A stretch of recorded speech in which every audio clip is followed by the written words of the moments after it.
मैं doctor Vinod Kumar Sharma, associate professor, department of business administration, government PG college, Deoli, Rajasthan. आज आपको मैं हमारे यहाँ महर्षि दयानंद विश्वविद्यालय अजमेर द्वारा निर्धारित पाठ्यक्रम जो बीकॉम पार्ट फर्स्ट के लिए, पेपर बिजनेस एडमिनिस्ट्रेशन फर्स्ट के लिए यानी प्रबंध के सिद्धांत विषय के लिए है, मैं आज आपको प्रबंध की विशेषताएं या प्रकृति या लक्षण के बारे में बताऊंगा। विद्यार्थियों, अब तक हमने प्रबंध की परिभाषाओं को समझा, विभिन्न विद्वानों की परिभाषाओं को वर्गीकरण करके अलग अलग कैटेगरी के हिसाब से हमने समझने का प्रयास किया था कि किस तरह से लक्ष्य या परिणाम प्रधान परिभाषाएं थी, एक वर्गीकरण। दूसरा, उत्पादकता या दक्षता प्रधान परिभाषाएं थी, मानव प्रधान परिभाषाएं थी, निर्णय एवं नेतृत्व प्रधान परिभाषाएं थी, कार्यात्मक या प्रक्रिया मूलक परिभाषाएं थी, वातावरण प्रधान व्यापक परिभाषाएं थी। और इन परिभाषाओं के आधार पे हम प्रबंध की प्रकृति को समझने का, प्रबंध विषय को समझने का, प्रबंध कार्य को अच्छी तरह समझने का प्रयास करेंगे। तो कुछ इसकी विशेषताओं को समझेंगे तो प्रबंध को हम अच्छी तरह समझ पाएंगे। इसलिए प्रबंध की प्रकृति को सही रूप से समझने के लिए इसकी कुछ प्रमुख विशेषताओं का अध्ययन करना आवश्यक है।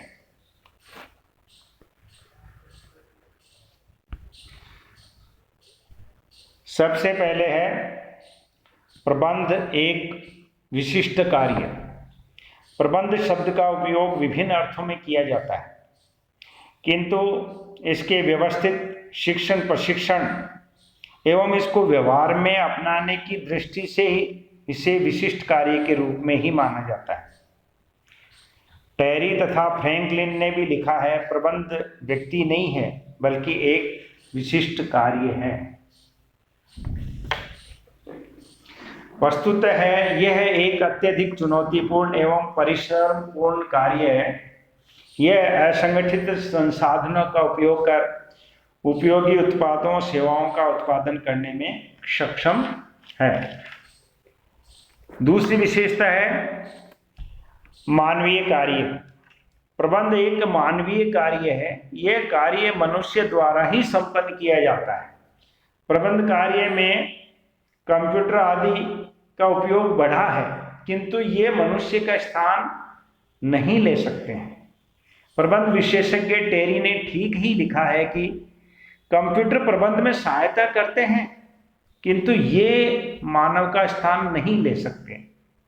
यहाँ यह उल्लेखनीय है कि प्रबंध कार्य में कुछ दशकों पूर्व तक पुरुष वर्ग का ही आधिपत्य था, किंतु अब महिलाओं का भी इस कार्य में योगदान बढ़ता जा रहा है। तो यानी मानवीय कार्य है। विशेषता क्या क्या लक्षण है कि प्रबंध है वो कोई मशीनों का कार्य नहीं है, ये मानवीय कार्य है। मानवीय संगठनों के प्रबंध का कार्य आप देख रहे हैं। तीसरी विशेषता, प्रबंध मानवीय संगठनों का ही किया जाता है, पशुओं का संगठन नहीं होता। मनुष्य एवं पशुओं को की भीड़ का प्रबंध संभव ही नहीं होता है। पशु भौतिक संसाधन मात्र होते हैं। कार्ल लिस्ले के अनुसार प्रबंध मानवीय संगठनों से संबंधित कार्य है। इसलिए उन्होंने यह भी लिखा है कि पशु का प्रशिक्षक प्रबंधक नहीं होता, जबकि मनुष्य का प्रशिक्षक प्रबंधक हो सकता है। फिर है औपचारिक समूह में संपन्न कार्य। प्रबंध कार्य औपचारिक समूहों में ही संपन्न किया जा सकता है। असंगठित व्यक्तियों के समूह केवल भीड़ होती है जिनका प्रबंध नहीं किया जाता, यानी एक औपचारिक व्यवस्था को अपनाना पड़ता है प्रबंध के लिए। तो औपचारिक समूहों में ही प्रबंध को अपनाया जा सकता है। असंगठित में प्रबंधक जो है वो प्रबंध नहीं कर सकता है। फिर अगला है अन्य व्यक्तियों से कार्य करवाने का कार्य। प्रबंध अन्य व्यक्तियों से कार्य करवाने का कार्य। प्रबंधक अन्य लोगों से कार्य करवाते हैं और स्वयं प्रबंध किए कार्य क्या करते हैं, खुद नियोजन करते हैं, संगठन करते हैं, निर्देशन करते हैं, नियंत्रण करते हैं। प्रोफेसर कुंज ने ठीक ही लिखा है कि औपचारिक रूप से संगठित लोगों से कार्य करवाने की कला का नाम ही प्रबंध है। फिर है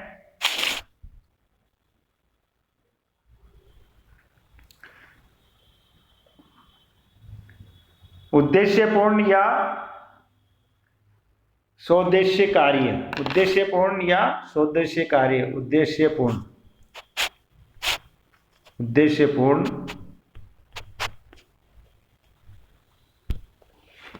उद्देश्यपूर्ण या स्वोद्देश्य कार्य। प्रबंध कार्य निरुद्देश्य या लक्ष्यहीन नहीं हो सकता है। प्रबंध के पूर्व निर्धारित कुछ उद्देश्य होते हैं।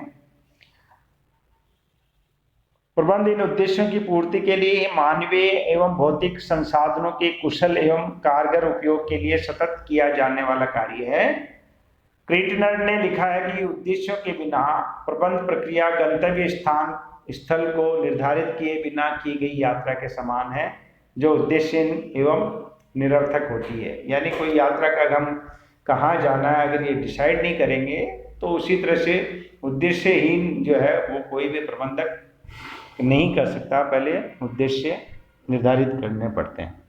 फिर है सातवां, आप देख रहे हैं वातावरण मूलक कार्य। प्रबंध एक ऐसा कार्य है जो वातावरण मूलक है। दूसरे शब्दों में प्रबंध कार्य संस्था के अंदर एवं बाहर के वातावरण से प्रभावित होता है तथा उससे प्रभावित भी करता है। आंतरिक वातावरण में कर्मचारी तथा साधन होते हैं, जबकि बाह्य वातावरण में आर्थिक, सामाजिक, राजनीतिक एवं तकनीकी वातावरण होता है। यह संपूर्ण वातावरण एवं प्रबंध कार्य एक दूसरे को परस्पर रूप से प्रभावित करते रहते हैं, किंतु ये ध्यान रहे कि कोई भी अकेली संस्था या उसके प्रबंधक बाह्य वातावरण को बहुत ही सीमित रूप से ही प्रभावित कर पाते हैं।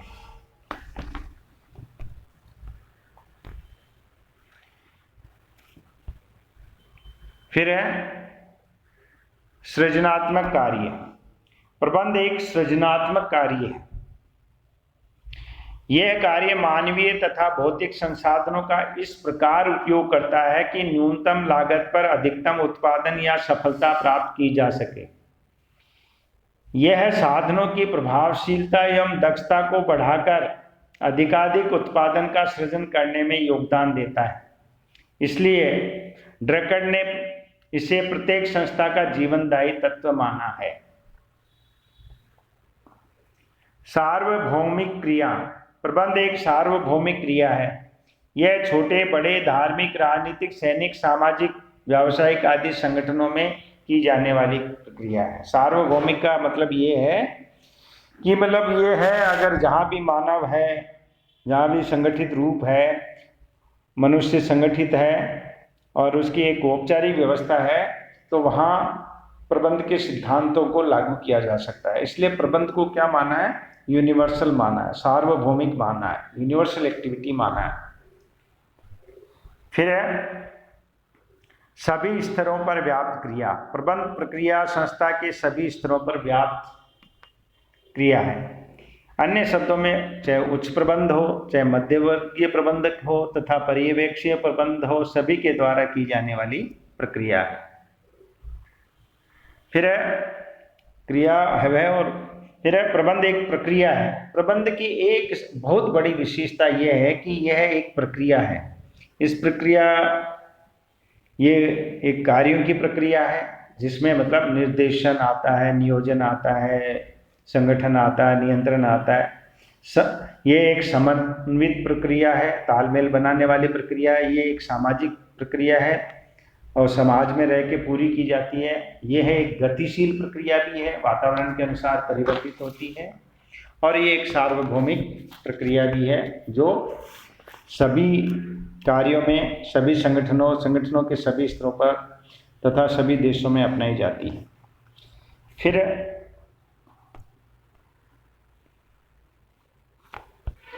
अगली विशेषता है 12वीं, पदानुक्रम व्यवस्था। प्रबंधक दूसरों से कार्य करवाने के लिए पदानुक्रम व्यवस्था अपनाते हैं। हायरार्किकल बोलते हैं इसको, हायरार्किकल।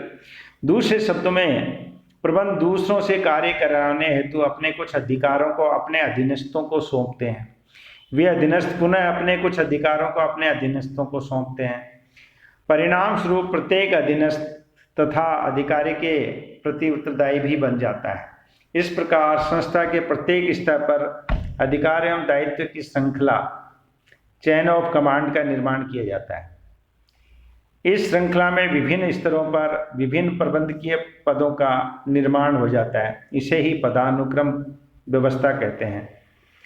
इस पदानुक्रम में जैसे ऊपर उच्च प्रबंधक होता है, फिर उसके अंदर कुछ मध्यवर्गीय प्रबंध होते हैं, फिर मध्यवर्गीय के नीचे जो है वो है पर्यवेक्षक या प्रथम पंक्ति प्रबंध होते हैं। तो ये हायरार्की है जो हम अगले चैप्टर में जो संगठन का है उसमें पढ़ेंगे आप।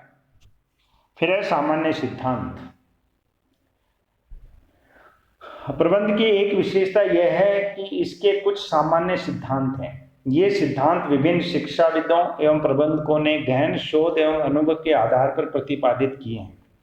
सभी प्रबंधक समय एवं परिस्थितियों के अनुरूप समायोजन करते हुए इन सिद्धांतों का प्रयोग करते हैं एवं प्रबंध प्रक्रिया का संचालन करते हैं। फिर है निर्णयन। प्रबंध की एक विशेषता यह है कि सभी प्रबंधकों को सदैव कोई न कोई निर्णय करना ही पड़ता है। कभी कुछ कार्य करने के संबंध में, तो कभी किसी कार्य को टालने के संबंध में भी निर्णय करना पड़ता है। कभी नीतिगत निर्णय लेने होते हैं, तो कभी परिचालन संबंधी निर्णय लेने पड़ते हैं। पीटर ड्रकर ने लिखा है कि प्रबंधक जो भी करता है निर्णय द्वारा ही करता है। फिर है अगली विशेषता 15वीं, नेतृत्व। प्रबंध की एक महत्वपूर्ण विशेषता यह है कि इसमें नेतृत्व भी सम्मिलित है। प्रत्येक प्रबंधक में नेतृत्व करने की क्षमता होनी आवश्यक है। इस गुण के होने पर प्रबंधक की सफलता में कोई संदेह नहीं रह जाता है। यानी उसमें लीडरशिप क्वालिटी होनी चाहिए, और नेतृत्व के चैप्टर में और स्पष्ट हो जाएगा कि नेतृत्व क्या है।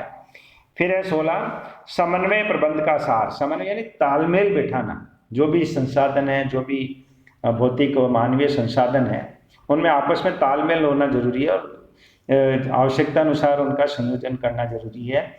प्रबंध के अध्ययन एवं व्यवहार के लिए यह स्पष्ट रूप से हमें समझ लेना चाहिए कि समन्वय प्रबंध का कार्य नहीं, बल्कि यह तो प्रबंध का सार है। प्रबंध संस्था के मानवीय प्रयासों एवं भौतिक संसाधनों के समन्वय की प्रक्रिया है, ताकि संस्था के उद्देश्यों, इससे संबंधित सभी वर्गों की अपेक्षाओं को दक्षतापूर्वक एवं कारगर ढंग से पूर्ण किया जा सके। फिर 17वीं विशेषता है उत्पादकता से सरोकार। प्रबंधक अपने संसाधनों की उत्पादकता से सरोकार रखता है। यह उल्लेखनीय है कि उत्पादकता संसाधनों की कुशलता एवं प्रभावशीलता से उत्पन्न होती है। अतः प्रत्येक प्रबंधक संस्था के संसाधनों का मितव्ययिता से उपयोग करके कुशलतापूर्वक प्राप्त करता है तथा संसाधनों को इस प्रकार उपयोग करता है कि उनसे इच्छित परिणाम या प्रभाव प्राप्त या उत्पन्न किए जा सके। फिर है अदृश्य शक्ति। टेरी ने लिखा है, प्रबंध एक अदृश्य शक्ति है। इसे देखा या छुआ नहीं जा सकता, किंतु इसके प्रयासों के परिणाम के आधार पर इसकी उपस्थिति को स्वतः अनुमान लगाया जा सकता है। जब संस्था में सभी कार्य सुचारू रूप से होते हैं, कर्मचारी संतुष्ट होते हैं तथा संस्था में सौहार्दपूर्ण कार्य वातावरण होता है, तब प्रबंध शक्ति की उपस्थिति का सहज ही अनुमान हो जाता है। कभी कभी इस अदृश्य शक्ति का भान इसकी अनुपस्थिति में तब होता है जबकि संस्था असफलता की ओर जाने लगती है। ऐसे समय में लोग यह कहकर इस शक्ति को स्वीकार करते हैं कि संस्था में मिसमैनेजमेंट है और इसके कारण ही वह डूब रही है, संस्था में कुप्रबंध के कारण डूब रही है संस्था। तो मतलब अदृश्य शक्ति है। फिर है प्रबंध कला एवं विज्ञान का संगम। प्रबंध एक ऐसा कार्य है जो कला के साथ साथ विज्ञान भी है। यह कला है क्योंकि इसमें ज्ञान एवं चातुर्य का उपयोग किया जाता है। दूसरी ओर प्रबंध विज्ञान भी है क्योंकि इसका व्यवस्थित ज्ञान उपलब्ध है, जिसके कारण एवं परिणाम का संबंध पाया जाता है, जिसमें कारण एवं परिणाम का संबंध। विज्ञान में क्या होता है कि किसी कोई चीज है, परिणाम आता है तो उसमें किस कारण से हुआ, किंतु निष्कर्ष रूप में हम ये कह सकते हैं कि यह कला है जो वैज्ञानिक आधार पर बनाए गए सिद्धांतों को अपनाती है। अतः यह कला एवं विज्ञान का संगम है। फिर है प्रबंध एक पेशा बनता जा रहा है। प्रबंध एक पेशा बनता जा रहा है, प्रोफेशन बनता जा रहा है, क्योंकि इसमें पेशे की सभी विशेषताएं विकसित होती जा रही हैं। इसमें व्यवस्थित ज्ञान का भंडार हो गया है, जिसमें कई प्रबंध के सिद्धांत, अवधारणाएं, विचारधाराएं सम्मिलित हैं। इस ज्ञान के अध्ययन एवं अध्यापन की उचित व्यवस्था भी उपलब्ध है। बस केवल एक ही बड़ी कमी यह रह गई है कि प्रबंध पेशे के नियमन हेतु आचार संहिता नियमन संस्था का निर्माण नहीं हो पाया है। स्पष्ट है कि प्रबंध तीव्र गति से एक पेशा बनता जा रहा है। फिर है अगली 21 विशेषताएं या लक्षण। प्रबंध बहु विषय। प्रोफेसर मेसी प्रबंध विविध विषय द्वारा विकसित ज्ञान तथा विचारधाराओं के समन्वय एवं व्यवहार का विषय है।